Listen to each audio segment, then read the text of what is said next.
what we want from Overwatch in 2017. Here's our hopes for the future of Blizzard's popular shooter. Blizzard's first foray into the first-person shooter became 2016's most popular new game. Born out of the long, storied development of the now-cancelled MMO Project Titan, Overwatch took the Blizzard formula and applied it to first-person shooters. Diverse abilities, accessible gameplay, colorful characters, and a heaping dose of charm helped the 6 vs 6 shooter skyrocket to more than 20 million players and earned it Game of the Year at the Game Awards. In the months since release, Overwatch has continued to evolve in some significant ways. Along with the modes in the arcade, Overwatch got 2 seasonal events in 2016, and a third is coming this week. 2 new heroes joined Overwatch's roster of, now, 23 playable characters in 2016, the healing sniper Ana and the stealth hacker Sombra, and new maps and game types have brought variety for regular players. Of course, there's a lot of room for Blizzard to iterate on Overwatch's winning formula. Here are 5 things we want to see from the game in 2017, new heroes that can shift the meta. It should go without saying that in a character-based shooter, the first thing people want is more characters. Thus far, Overwatch has received new heroes at a glacial rate compared to, say, the early years of League of Legends, but Blizzard seems to be taking more of a quality over quantity approach to its hero design. However, this slow pace has allowed the meta to stagnate for long periods. While group composition does vary considerably across low and high skill levels, there are a handful of characters that feel essential to almost every team comp. So far Blizzard has tackled this problem the usual way, doling out nerfs and buffs, and minor or major character reworks. When McCree was dominant, his damage was nerfed, then buffed when he was unused, then scaled back again. Ana has now lost the speed boost on her ultimate ability, and Zarya now generates significantly less charge than before. These tweaks have made other DPS and support characters viable in the tweaked characters' steads, but none have really made Reinhardt feel any less like a must-pick. As Blizzard designs the next hero or 2 to join Overwatch, the biggest thing I want is more options for me and my team. If Doomfist does indeed become the next tank hero, as has been rumored based upon in-game teasers and standard internet speculation, I hope he's the sort of tank that can viably be picked instead of Reinhardt, not just in addition to new game modes, not just new maps. Blizzard has done an okay job at doling out new places for heroes to shoot each other and escort payloads in its 7-month lifespan.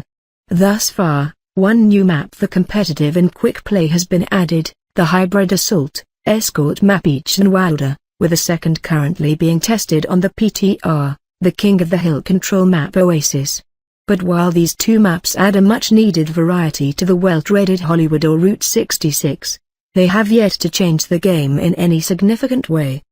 The most exciting new map to come to Overwatch so far has been Oka Point, Antarctica. It's not that the map is particularly great, but it plays host to the new arcade modes 1v1 Mystery Duel and 3v3 Elimination.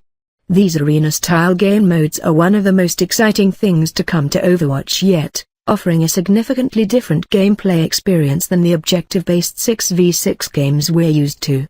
Don't get me wrong, I definitely want more 6v6 objective maps for quick and competitive play. The important thing is that I hope Blizzard expands from just Assault, 2 Capture Point, Escort, Payload, Hybrid, 1 Capture Point plus Payload, and Control, King of the Hill. It would be nice to see a reverse hybrid map, where players must first push a payload, and then capture a point. Or maybe some kind of multi-point map, where there are 2 or 3 points that must be attacked or defended at once. Blizzard has said that multi-point maps were considered at one point in Overwatch's development. Maybe revisiting that idea is what's needed to bust up the tank deathball metagame. Weapon skins. New character skins is an easy ask, as it's all but guaranteed that Blizzard will continue doling out a pile of cosmetics via holiday events every few months.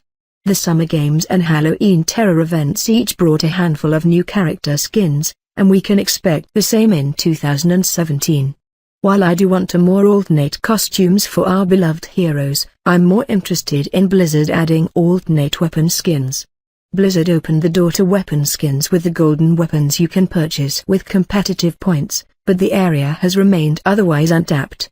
I'd like to see weapon skins added as collectible items, ranging in complexity from simple recolors to legendary quality overhauls, that can be mixed and matched with the hero skin of your choice. Multiple ultimate abilities for more characters. It was recently announced that the often neglected Sombra would be getting an overhaul. Among the changes, the most exciting is the introduction of an alternate ultimate ability. When the new Sombra gets to her ult, players can choose from her existing teleporter, or a new shield generator. A character's ultimate ability is a significant part of what makes them worth playing, and the fact that Sombra's teleporter was mostly useless on the second half of defense maps seriously hampered her overall contribution to a team. Giving her a second ability, one that's actually useful in those situations, seriously increases her overall viability as a character. But more importantly, it opens the door for Blizzard to add additional ults to other characters. Ultimates are a major part of Overwatch. A well-timed Death Blossom or Deadeye can change the momentum of a battle significantly, and many matches revolve around building ult charge until a Graviton Surge or Sound Barrier can be used to break through a choke point. Getting to use your ultimate is one of the most exciting parts of an Overwatch match, and giving more characters a second ability to choose from would add some much-needed variety to the existing pool of strategies players are using. Multi-person play of the games. Zarya players, tell me if this sounds familiar. You just hit maximum charge and the enemy Reinhardt's shield just broke. You lob your Graviton Surge into the enemy team, pulling in all 6 players. You start launching particle bombs into the cluster, but before they explode, you hear an all too familiar sound, rocket barrage, incoming. Sure, your screen fills up with eliminations, but you already know that play of the game is going to fray. The play of the game system is one of the most exciting aspects of Overwatch, rewarding big plays and reminding players of that big awesome moment that happened a few minutes before. But it's an imperfect system. To start with, pogs are determined by an algorithm, and the algorithm doesn't always get it right.